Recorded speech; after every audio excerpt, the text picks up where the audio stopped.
What's up, Future Star Series fans? Daniel Gotera here with the man, the CEO, president of the series. Is that okay? Can I say that? You know what? Yeah, you can do that. Okay. Jeremy Booth.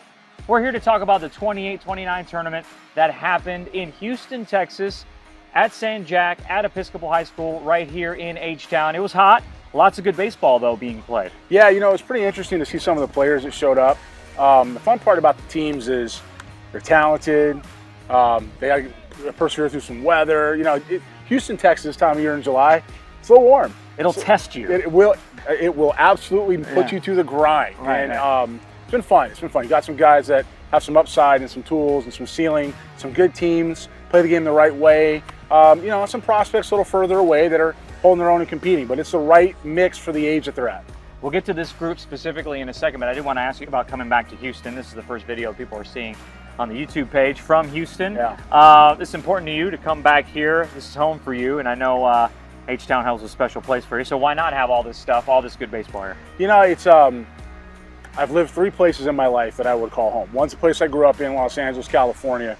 The other one's Boston, Massachusetts. I lived there for a short period of time, but the relationships there have persevered 2 decades. And then you call it home. Right, Yeah. and then there's this one. And Houston, Texas is has a special place in my heart and soul.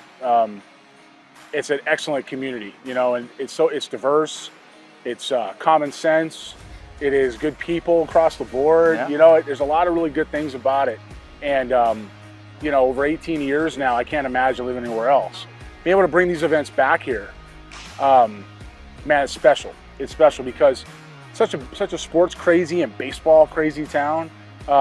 To have these prospects here, certainly a place like San Jack or Episcopal or UH or Houston Christian or even potentially at one time in discussion, you know, the now Dyken Park, right? Yeah, I mean, to be able to be here. And we started here too, so it's good to come home, and it means a lot to be able to sit in my own bed and roll out every day and do this stuff with these kids.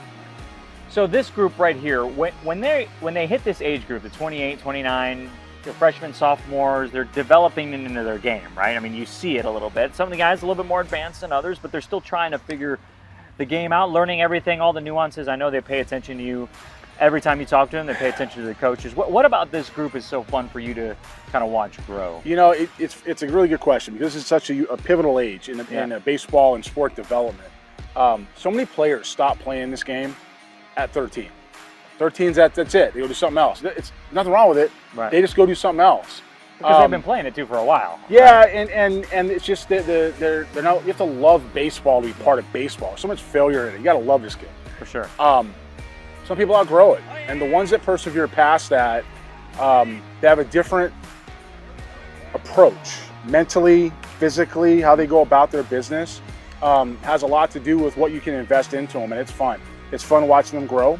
It's fun being able to project them out. I've been had some good teachers in the game, and as far as scouting and development is concerned, and a very good team here with us now, both on-site and remote, to be able to help guide it and make it successful. So be able to pass that now to these kids and find a better way with the families is it's a passion. It's a lot of fun.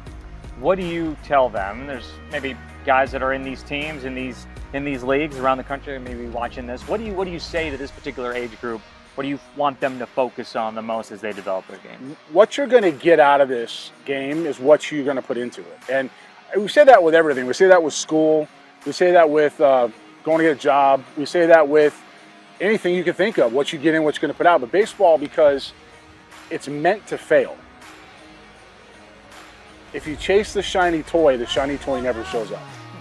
If you chase the instant success, it goes. As soon as you get it, it's gone. And as somebody who was a very highly thought of amateur player, who had a very middling professional career as a player, not to disparage myself, but I mean, I got a chance to do it, but I didn't do it like my amateur career said I should have. Yeah. I did much more damage, if you will, as a scout. Much more damage in developing players, and certainly much more damage with this New Balance and our initiative to go ahead.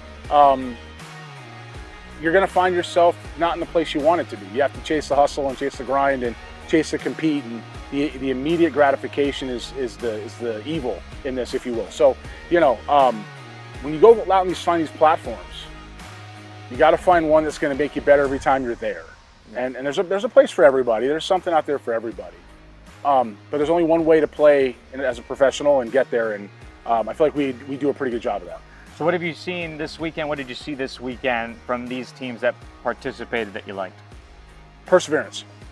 These kids got out here, they competed. Some of them make an advance to the combine, which starts on the 14th, and that's where we select the signature events from it. So that's going to be fun. But watching these guys get after it is really what you want to see at this age group. You want to see how hard they hustle and what their approach is going to be. One of the things that, and I don't mean to interrupt you, but one of the things I heard you say is that you never know who's watching. And I guess that's really true in any field that you're in, especially if you're on TV like us, you never know who's watching. But here, these guys are really, like, you never know who's watching. Somebody in the stands could be coming by one of these events and see you, and hey man, if they notice your heart, your hustle, and if you put up a couple of stats, that helps too. The funny thing about being on television, there's a lot of funny things. This one funny thing in particular is that you know who's watching because they leave it in the comments. Okay. Oh yeah, sometimes they turn around, yeah, sometimes they and they got a lot to say, which is fun for us. When we're off camera. But with that said, there's college coaches upstairs in the building. There's college coaches that are down in the corners, pro scouts in the building. There's always somebody who can change your life. You just may not always know they're there. Right. And you have to play every game and every rep as if it's your last one. It doesn't mean sell out to a point where you can't function. It means don't take anything for granted. And if there's one lesson that we try to drill into these kids and these young men who are going to become the next wave of stars in the game, is to do exactly that, is to approach every play like it's your last. Jeremy Booth, he's the man, runs this whole thing. Stay tuned, YouTube, social media channels, Future Stars Series. You're going to be seeing a lot more content, especially this month and as we gear up through August and September towards those main events. Talk to you soon.